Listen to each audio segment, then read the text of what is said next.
Ele ouve o desabafo de um amigo, percebe a tensão na voz de um colega ou a angústia de alguém próximo.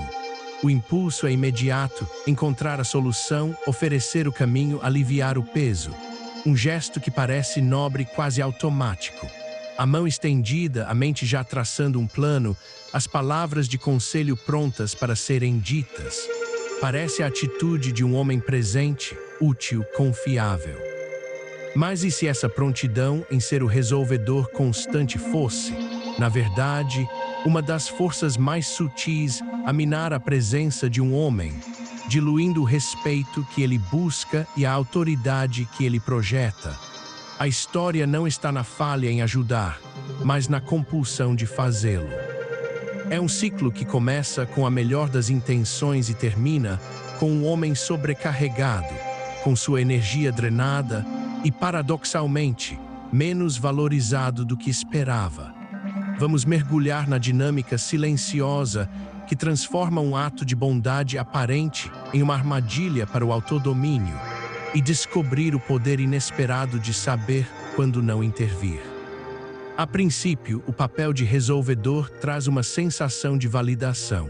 Quando alguém apresenta um problema e o homem oferece a resposta, ora há um alívio imediato no olhar do outro. Isso aciona um sistema de recompensa interno. Ele se sente necessário, competente. É como se cada problema aliviado, cada crise minimizada, fosse um ponto a mais em sua contagem de valor social. No trabalho, ele é o que apaga incêndios entre amigos, o porto seguro na família, o pilar que sustenta. A imagem que se forma é a de um homem indispensável.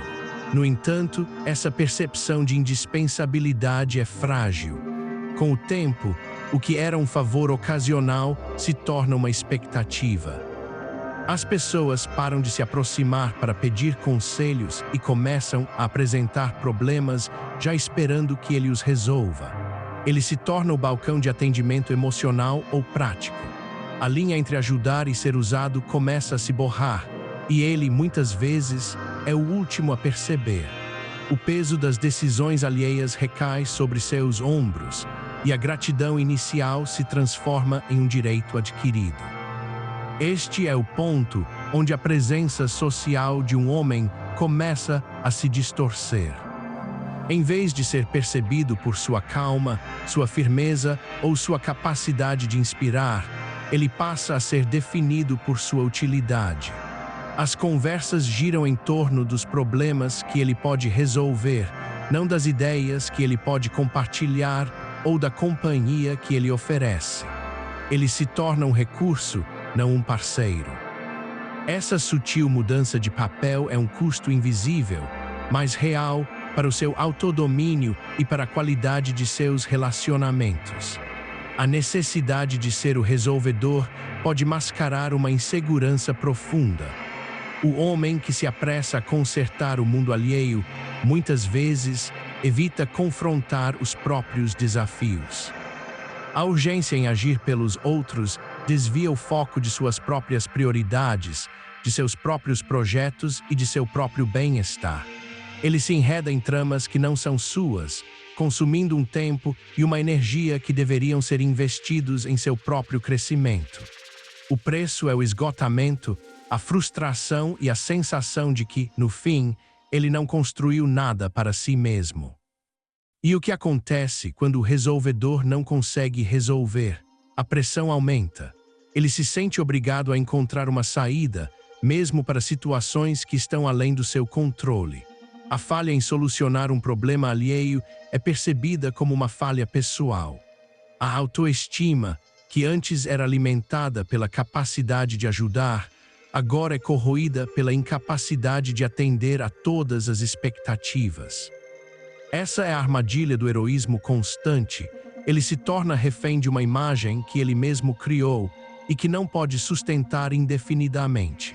A virada começa com uma observação silenciosa. Um homem percebe que, ao invés de inspirar gratidão genuína, suas intervenções geram uma dependência passiva. Ele nota que as pessoas, ao invés de aprenderem com seus próprios erros, esperam que ele as resgate. A clareza chega quando ele compreende que a verdadeira força não está em carregar todos os fardos, mas em permitir que cada um carregue o seu, oferecendo apoio quando solicitado, mas não a solução pronta. Esse é o momento em que o autodomínio começa a ser reconstruído. A postura madura exige um novo tipo de escuta. Em vez de ouvir com a intenção de formular uma resposta ou um plano de ação, ele aprende a ouvir para compreender. Ele faz perguntas como: você quer um conselho ou apenas desabafar? Ou como você pretende lidar com isso?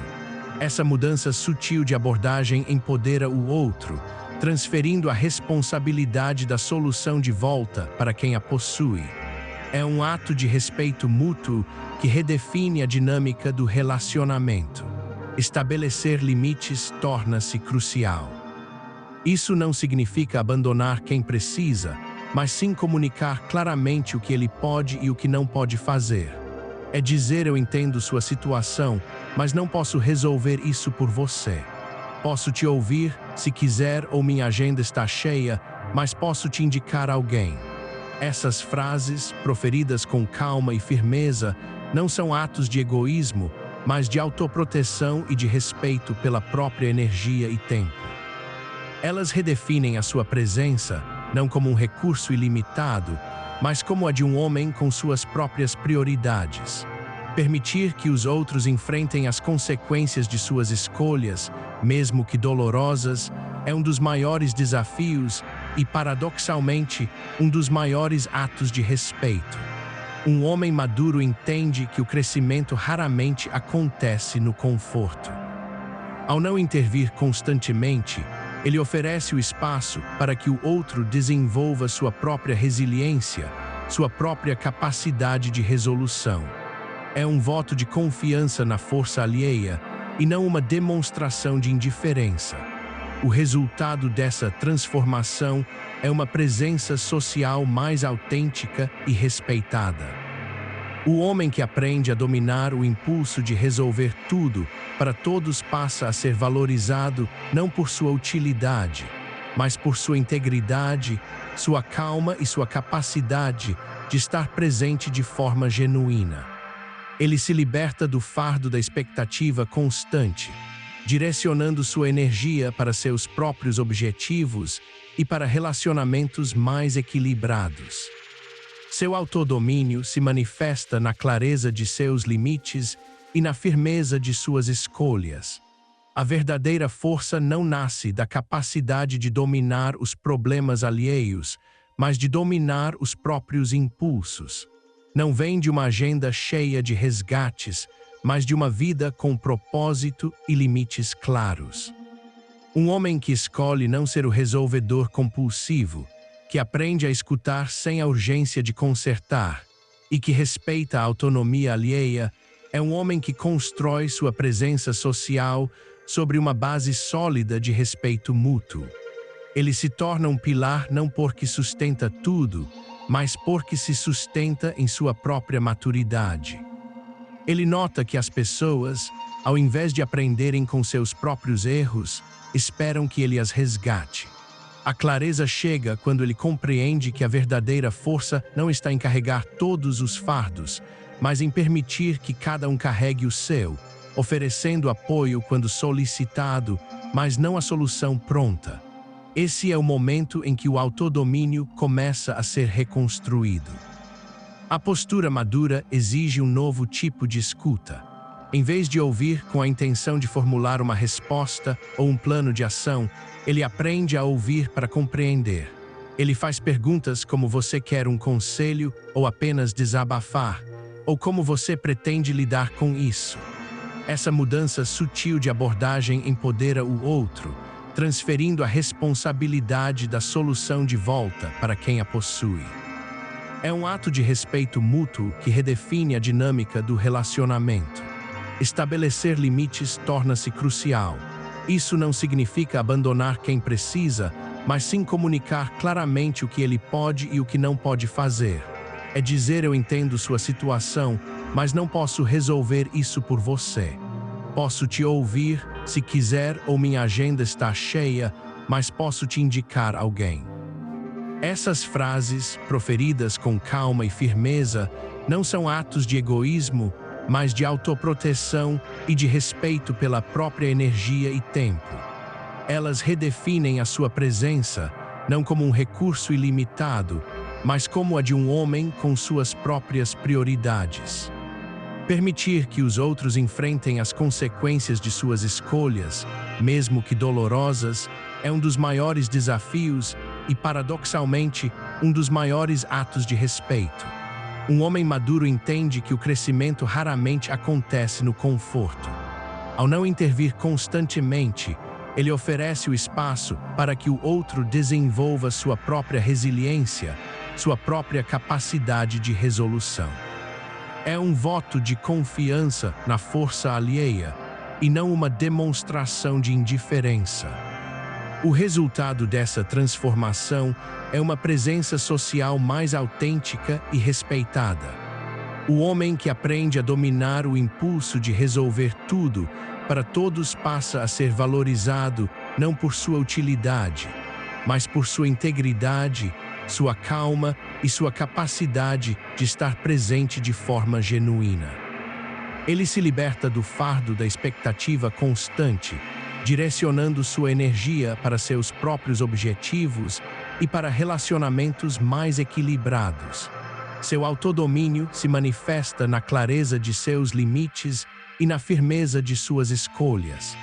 A verdadeira força não nasce da capacidade de dominar os problemas alheios, mas de dominar os próprios impulsos. Não vem de uma agenda cheia de resgates, mas de uma vida com propósito e limites claros. Um homem que escolhe não ser o resolvedor compulsivo, que aprende a escutar sem a urgência de consertar e que respeita a autonomia alheia, é um homem que constrói sua presença social sobre uma base sólida de respeito mútuo. Ele se torna um pilar não porque sustenta tudo, mas porque se sustenta em sua própria maturidade.